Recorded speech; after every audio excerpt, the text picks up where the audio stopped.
ധാരാളമായി തർക്ക വിതർക്കങ്ങളും വാദപ്രതിവാദങ്ങളും ഖണ്ഡന മണ്ഡനങ്ങളുമൊക്കെ നമ്മൾ പലപ്പോഴും കേൾക്കാറുണ്ട് പല കാര്യങ്ങളെ ചെയ്യും. പക്ഷേ ലോക പ്രശസ്തരായ പണ്ഡിതന്മാരുടെ ഇടയിൽ ഒരു കാര്യത്തിൽ പരസ്പര ബഹുമാനത്തോടെ പരസ്പര ആദരവ് തന്നെ നിലനിർത്തിക്കൊണ്ട് ഇസ്ലാമിക പണ്ഡിതന്മാരുടെ ഇടയിൽ ഒരു വലിയ അഭിപ്രായ വ്യത്യാസമുണ്ട്. മക്കയ്ക്കാണോ ബഹുമാനം കൂടുതൽ, അതല്ല മദീനയ്ക്കാണ്? ഏറ്റവും കൂടുതൽ പവിത്രത ഏത് ഭൂമിക്കാണ്? ഇക്കാര്യത്തിൽ ഇസ്ലാമിക ചരിത്രത്തിലെ പണ്ഡിതന്മാർ തമ്മിൽ നമ്മെ വല്ലാതെ വിസ്മയത്തിന്റെയും അനുരാഗത്തിന്റെയും അത്ഭുതത്തിന്റെയും അത്യാഗ്രഹത്തിന്റെയും പദവിയിലോട്ട് കൊണ്ടുപോകുന്ന ഒരു വല്ലാത്ത തർക്കം നമുക്ക് കാണാം. ഭൂരിഭാഗം പണ്ഡിതന്മാർ അത് ഏറ്റവും കൂടുതൽ പവിത്രത മക്കയ്ക്കാണ്. ഒരു വിശ്വാസിയുടെ ജീവിതത്തിലെ ഏറ്റവും പ്രധാനപ്പെട്ട അവന്റെ വിശ്വാസം ബന്ധപ്പെട്ട് കിടക്കുന്ന രണ്ട് നഗരങ്ങളാണ് മക്കയും മദീനയും. ബഹുഭൂരിപക്ഷം പണ്ഡിതന്മാരും പറഞ്ഞു, ലോക ചരിത്രത്തിൽ ഇസ്ലാമിക ദർശനത്തിൽ ഇസ്ലാമിക ശരീഅത്തിൽ ഏറ്റവും കൂടുതൽ പവിത്രത മക്കയ്ക്കാണ്. കാരണം മക്കയാണ് ഏറ്റവും മുബാറക്കായ സ്ഥലം. അതിനവര് തെളിവായി പറഞ്ഞത് അള്ളാഹുവിന്റെ വിശുദ്ധമായ ഖുർആനിൽ അള്ളാഹു തന്നെ പറഞ്ഞിട്ടുണ്ട് മക്ക പവിത്രമാണെന്ന്. ഇന്ന അവ്വല ബൈത്തി മുദിഅ ലിന്നാസി ലല്ലദീ ബിബക്കത മുബാറക വഹുദൻ ലിൽ ആലമീൻ. അള്ളാഹുവിന്റെ ഖുർആനിൽ അള്ളാഹു തന്നെ പറഞ്ഞത് ഇന്ന അവ്വല ബൈത്തി മുദിഅ ലിന്നാസി ലല്ലദീ ബിബക്കത മുബാറക. ബക്കത്തുൽ മുബാറക, അനുഗ്രഹീതമായ താഴ്വര എന്ന് അള്ളാഹുവിന്റെ വിശുദ്ധമായ ഖുർആൻ സൂചിപ്പിച്ചത് മക്കയെ കുറിച്ചിട്ടാണ്. അതുകൊണ്ട് മക്കയാണ് ഏറ്റവും പവിത്രമായ. ഇസ്ലാമിക സമൂഹം ഒരു ദിവസം 5 പ്രാവശ്യം അവർ നെഞ്ചു തിരിച്ചു വെച്ചിരിക്കുന്ന കഅബാലയം എന്ന ലോകത്തിന്റെ ഏറ്റവും വലിയ പുണ്യഗേഹം.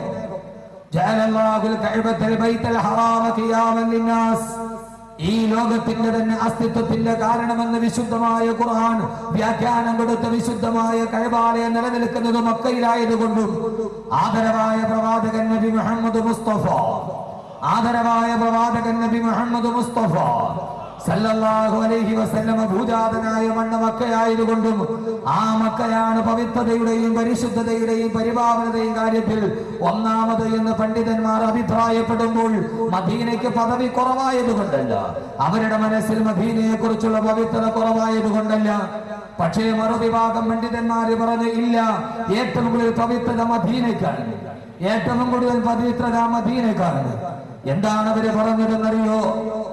മദീനക്കാണ് ഏറ്റവും കൂടുതൽ പവിത്രത എന്ന് പറയാനുള്ള കാരണം എന്താ? അള്ളാഹുവിന്റെ വിശുദ്ധമായ ഖുർആൻ തന്നെ ലോകത്തോട് പറഞ്ഞ ഓമാ അർസൽനാക ഇല്ലാ റഹ്മത്തൽ ലിൽ ആലമീൻ വമാ അർസൽനാക ഇല്ലാ റഹ്മത്തൽ ലിൽ ആലമീൻ. ഓ നബിയേ, സർവലോകത്തിനും അനുഗ്രഹമായിട്ടല്ലാതെ, സർവലോകത്തിന് സർവഭൂഖണ്ഡങ്ങൾക്കും അനുഗ്രഹമായിട്ടല്ലാതെ അങ്ങേ ഞാൻ ഈ ഭൂമിയിലേക്ക് അയച്ചിട്ടില്ല എന്ന് പറഞ്ഞ ഈ അഖിലലോക ബ്രഹ്മാണ്ഡ കടാഹത്തിന്റെ മുഴുവനും അനുഗ്രഹമായി വന്ന ആദരവായ പ്രവാചകൻ നബി മുഹമ്മദ് മുസ്തഫ. അള്ളാന്റെ റസൂലിന്റെ പവിത്രമായ ശരീരം കിടന്നുറങ്ങുന്നത് മദീനയിലല്ലേ? അതുകൊണ്ട് മദീനക്കാണ് പവിത്രതയെന്ന് ഇമാമു ദാരിൽ ഹിജറ എന്ന അപരനാമത്തിൽ അറിയപ്പെടുന്ന ഇമാം മാലിക് റഹ്മത്തുള്ളാഹി തആല അലൈഹി അടക്കമുള്ള പണ്ഡിതന്മാര് പലപ്പോഴും പറഞ്ഞിട്ടുണ്ടെങ്കിൽ എന്റെ പ്രിയപ്പെട്ട സഹോദരങ്ങളെ, പരസ്പര ബഹുമാനങ്ങൾ നിർത്തി മറ്റൊന്നിനെ ഇകഴ്ത്താനല്ല, മറ്റൊന്നിനെ താഴ്ത്താനല്ല, ഒന്നിനോടുള്ള അനുരാഗം മനസ്സ് മുഴുവനും നിറഞ്ഞു നിൽക്കുമ്പോ മക്കയാണോ മദീനയാണോ അനുഗ്രഹീതമെന്ന കാര്യത്ത് ലോക പ്രശസ്തരായ മഹാരഥന്മാരായ പണ്ഡിത പടുക്കൾ പോലും തർക്കം പറഞ്ഞ ലോകത്തിലെ ഏറ്റവും വലിയ പുണ്യമായ ഗേഹമില്ലേ, ആ ഗേഹമാണ് മദീന. ആ മദീനയ്ക്ക് പവിത്രത കിട്ടാനുള്ള കാരണം എന്തെന്നറിയോ? ആദ്യം നമുക്ക് മദീന പരിചയപ്പെടാം. എന്താണ് ആ നഗരത്തിന്റെ പ്രത്യേകത? അള്ളാന്റെ റസൂലിന് അഭയമരുളിയ മദീന, അള്ളാന്റെ റസൂലിന്റെ ജീവിതത്തിന്റെ ശരീരം ഏറ്റുവാങ്ങിയ മദീന. ആ മദീനയിലല്ലയോ അള്ളാന്റെ റസൂല് കിടക്കുന്നത്? സഹോദരങ്ങളെ, അനുരാഗ അനുരാഗത്തിന്റെ തീവ്രതയിൽ നോക്കിയാൽ, ആശിക്കിന്റെ ഹൃദയത്തിലൂടെ നോക്കിയാൽ മാറ്റി പറയാൻ കഴിയുമോ? അല്ലാഹുവിന്റെ റസൂലിന്റെ ശരീരം കിടക്കുന്ന ഏറ്റവും വലിയ ശരീരത്തെക്കാൾ, ആ മണ്ണിനേക്കാൾ വലിയ പവിത്രത എവിടെയാണ് കിട്ടുക? ബഹുമാനപ്പെട്ട കവി പറഞ്ഞതുപോലെ ആകാശത്തിലേക്ക് നിങ്ങളൊന്ന് നോക്കുക, നീലവിഹായുസിലേക്ക് നിങ്ങളൊന്ന് നോക്കുക. ആകാശത്തിന് നടുവളഞ്ഞിരിക്കുന്നത് കണ്ടോ? ആകാശത്തിലേക്കൊന്ന് കണ്ണു തുറന്നു നോക്കിയാൽ, ആകാശത്തിലേക്കൊന്ന് കണ്ണു തുറന്നു നോക്കിയാൽ ആകാശം എങ്ങനെ വളഞ്ഞിട്ടാണ് ഇരിക്കുക? എങ്ങനെയാണ് ആകാശം വളഞ്ഞതെന്നറിയോ? ഭൂമിയുടെ വളവ് കാണാൻ കഴിയില്ല. ആകാശം നോക്കുക, കിഴക്ക് നിന്ന് പടിഞ്ഞാറോട്ട് പോകുമ്പോൾ ആകാശത്തിന്റെ നടുവിങ്ങനെ വളഞ്ഞു കിടക്കുന്നത് കാണാം. എങ്ങനെയാണ് ആകാശത്തിന്റെ നടു വളർന്നതെന്നറിയോ? അനുരാഗത്തിന്റെ കവി പറയട്ടെ, അഭിലാഷത്തിന്റെ കഥ പറയട്ടെ, അഭിവാദയുടെ കഥ പറയട്ടെ. ആ കവി പറയുകയാണ്, ഭൂമി ആകാശത്തെ നോക്കിയിട്ട് അഹങ്കാരം പറയാൻ തുടങ്ങി. ആകാശത്തെ നോക്കിയിട്ട് ഈ ഭൂമി അഹങ്കാരം പറയാൻ തുടങ്ങിയത്രേ.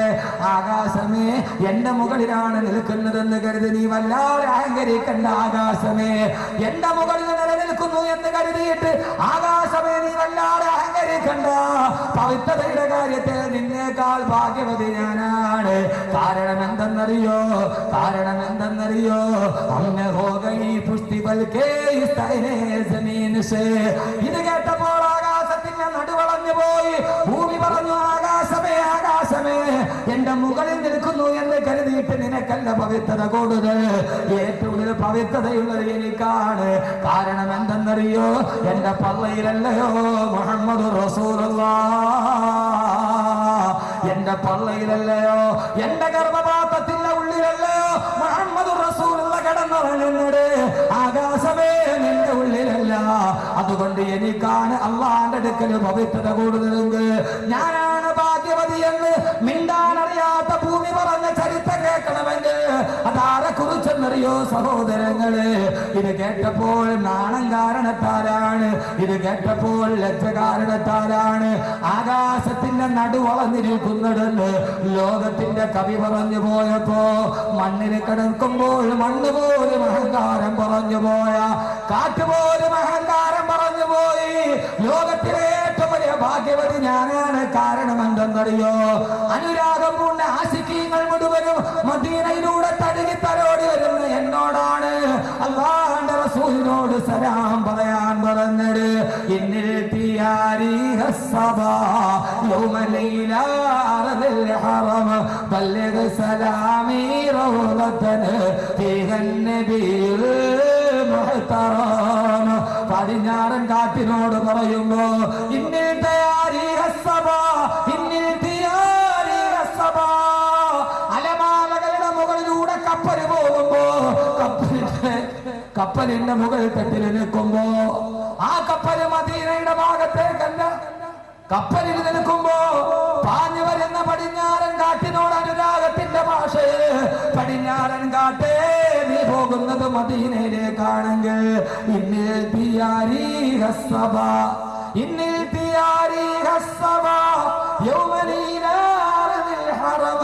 ഏ പടിഞ്ഞാറൻ കാറ്റേ, പടിഞ്ഞാറൻ കാറ്റേ, ഒരു ദിവസം നീ മദീനത്തെത്തുമെങ്കിൽ എന്റെ സലാം നീ ഒന്ന് മദീനത്തെ എന്റെ നായകനോട് പറയുമോ എന്ന് അല്ലാഹുവിന്റെ റസൂലിനോട് സലാം പറഞ്ഞു വിട്ട കാമകനോട് സലാം പറഞ്ഞു വിട്ടത് എന്നോടാണെന്ന് പറഞ്ഞ് അലറിയടിക്കുന്ന മന്ദമാരുതൻ പോലും അവകാശവാദം പറഞ്ഞ ഒരു നഗരമുണ്ടെങ്കിൽ എന്റെ പ്രിയപ്പെട്ട സഹോദരങ്ങളെ, പുണ്യ മദീനയിലോട്ട് കടന്നു പോകുമ്പോ ആ മദീന വെറും ഒരു നഗരമല്ല, ആ മദീന വെറും ഒരു മണ്ണല്ല.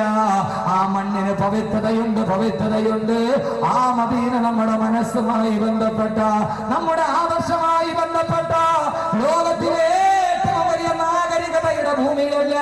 അതുകൊണ്ട് എന്റെ ശബ്ദം കേൾക്കുന്ന പ്രിയപ്പെട്ട ചെറുപ്പക്കാരോട് ആദ്യമായി ഞാൻ പറയുന്ന ഒരു വിശ്വാസിയുടെ അടയാളം എന്താ? അവൻ മദീനയെ സ്നേഹിക്കണം, അവൻ മദീനയെ സ്നേഹിക്കണം. നിന്റെ നായകൻ കടന്നവൻ നിന്നോട് മദീനയിലല്ലയോ? ആ മദീനത്തെ നായകനെ സ്നേഹിക്കാൻ, അള്ളാന്റെ റസൂലിന്റെ നഗരത്തെ സ്നേഹിക്കാൻ അല്ലാഹുവേ നീ ഞങ്ങൾക്ക് വിധി നൽകണേ തമ്പുരാനെ, വിധി നൽകണേ തമ്പുരാനെ. മദീന ഞങ്ങളുടെ സ്വപ്നമാകാൻ, മദീന ഞങ്ങളുടെ അനുരാഗമാകാൻ മദീന ഞങ്ങളുടെ ഏറ്റവും വലിയ ആശയായി മാറാൻ. അതുകൊണ്ട് സഹോദരങ്ങളെ, ജീവിതത്തിൽ തോടും മദീന എന്ന നഗരമുണ്ടാകണം. മിസിസിപ്പിയിൽ പോകാൻ എനിക്ക് ആഗ്രഹമുണ്ട്, ലോസ് ആഞ്ചലസ് കാണാൻ ആഗ്രഹമുണ്ട്, കെയ്റോ കാണാൻ ആഗ്രഹമുണ്ട്, ന്യൂയോർക്ക് കാണാൻ ആഗ്രഹമുണ്ട്, ലണ്ടൻ കാണാൻ ആഗ്രഹമുണ്ട്, ചിറാപുഞ്ചി കാണാൻ ആഗ്രഹമുണ്ട്. സഹോദരങ്ങളെ, സസ്യശ്യാമളമായി കിടക്കുന്ന മൂന്നാർ കാണാൻ, പൊന്മുടി കാണാൻ, ഡാർജിലിംഗ് കാണാൻ, മഞ്ഞുകണങ്ങൾ സസ്യങ്ങളോട് ഒരുമി പിടിച്ച് കിടക്കുന്ന കാശ്മീർ കാണാൻ മനസ്സിലെപ്പോഴും ആഗ്രഹമുണ്ട്. പക്ഷേ എന്റെ മനസ്സിലൊരാഗ്രഹം തോന്നാത്തത് അള്ളാന്റെ റസൂലിന്റെ മദീനയൊന്ന് കാണാൻ, ആ മദീനത്തേക്കൊന്ന് കടന്നു ചെല്ലാൻ, ആ മദീനത്തിന്റെ ഹവറത്തിൽ ചെന്നിട്ട് അസ്സലാത്തു വസ്സലാമു അലൈക യാ റസൂലല്ലാഹ്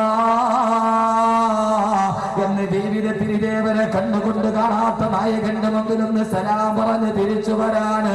അതുകൊണ്ട് സഹോദരങ്ങളെ, മദീന കാണാൻ കഴിയണം, മദീനയെ സ്നേഹിക്കാൻ കഴിയണം. അനുരാഗത്തിന്റെ പ്രതീകമായി മദീന മാറണം. കാരണം മദീന ഒരു മണ്ണ് മാത്രമല്ല, ആദരവായ പ്രവാചകൻ നബി മുഹമ്മദ് മുസ്തഫ. ലോകത്തിലെ ഏറ്റവും വലിയ നിർഭാഗ്യവാനാരെന്നറിയോ? ലോകത്തിലെ ഏറ്റവും വലിയ നിർഭാഗ്യവാനാരെന്നറിയുമോ? ലോകത്തിലെ ഏറ്റവും വലിയ ഭാഗ്യവാൻ മദീന കാണുന്നവനാണ്. അള്ളാഹു മരിക്കുന്നതിന് മുമ്പ് കാണാൻ അള്ളാഹു തൗഫീഖ് നൽകട്ടെ. ഉറക്കാമേ കുറെ മനുഷ്യർ മരിക്കുന്നതിനും അള്ളാഹു മദീന കാണാൻ അള്ളാഹു അവസരം നൽകട്ടെ.